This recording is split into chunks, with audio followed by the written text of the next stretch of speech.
So we got the DJI Inspire 3 a couple months ago, and we've been putting it to the test. This is not a review video by any means, but I just wanted to share a little bit about our experience with it so far. So we've already taken it up into the cold, snowy mountains of Utah and then to the tropical beaches of Hawaii, and we just wrapped our big video we filmed on the island of Oahu. We filmed it at 2 different locations, at Kualoa Ranch and also the Polynesian Culture Center on the islands of Oahu. Now, I used to live on the island of Oahu and I filmed there so many times, especially with a drone. So when I had the opportunity to go back there, the question was, how can I capture Oahu in a way I've never captured it before? So one of the things I initially thought of is like, I want to represent the world of Polynesia, all the different islands all around the South Pacific. So I reached out to my friends at Polynesian Culture Center, and they're a huge tourist attraction that you can go to and experience all the different cultures of all the different islanders that live in the South Pacific.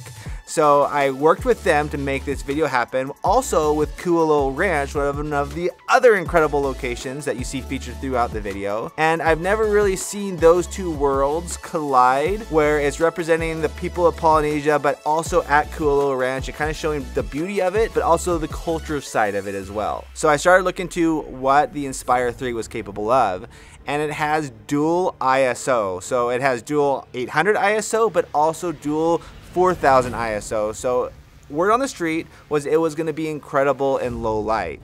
So we planned a lot of stuff in low light just to see what the camera was capable of doing, and my mind was blown. Another big feature of this drone is that it can tilt up. Not perfectly straight up, but pretty close to straight up.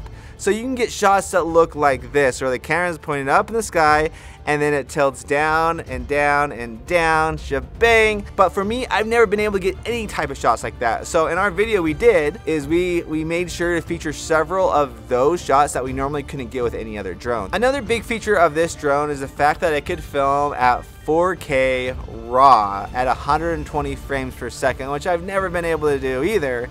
So we made sure to capture a lot of the content that we were filming out there in 4K at 120 frames per second. Now, a lot of times when I filmed 4K in the past at slow motion, it just didn't look great. I wasn't in love with the footage, but for this, just everything just looked so clean and so crisp. So I've just been kind of on the floor, ecstatic, so stoked about just how clean the image is when you're filming in that type of scenario. And we definitely made sure to capture a lot of different stuff that I never really seen captured with a drone at 120 frames per second. Now here's the big thing for us guys. We film most, if not 95% of all our content in 8K resolution.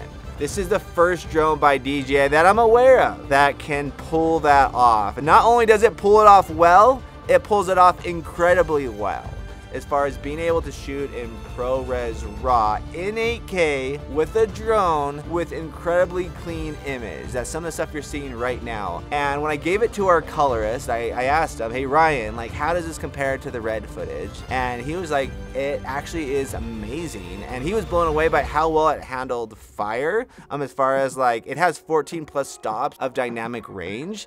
And he just noticed instantly, once he started coloring, that there is a huge improvement from even the Inspire 2 footage and anything else he's dealt with as far as drones, and even in the cinema camera world as far as like red cameras and all the other fancy cameras out there. But just like so stoked on this drone. This is our new drone. This is replacing anything else that we currently own. We had 2 Inspire 2s up to this point, still incredible drone, but this is taking the cake for us. So we're just excited for that. So working with all the incredible talent at the Polynesian Culture Center, a lot of the shots that you're seeing in the video, we were waking up insanely early, sometimes 3 o'clock in the morning. The opening shot of the video, we got there at 3:30 in the morning, and we had to get in kayaks, and then our talent had a kayak across the ocean, just a little part of the ocean, mind you, in shark-infested waters, all to get the shots that you're seeing right now. But definitely makes a huge difference. And for me, the challenge was, how can I show off the place that I've lived at in the past for 2 years in new ways?